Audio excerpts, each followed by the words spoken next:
Hello दोस्तों, नमस्ते, प्रणाम। कैसे बानी लो आप लोग? हम तो आशा करते हैं आप लोग बहुत अच्छा हो। लो आज हम आप लोग के एक बहुत ही चुटकुला सा झूमर सुनाते नहीं। आप लोग के कैसन लगी कमेंट करो।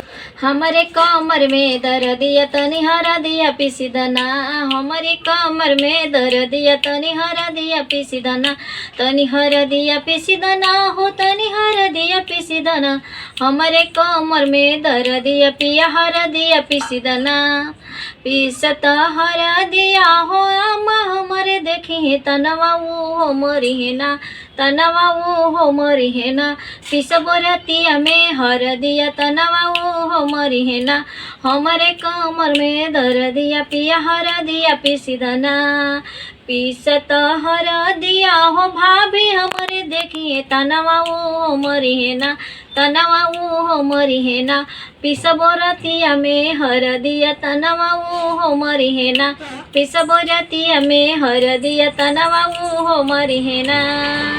बढ़िया।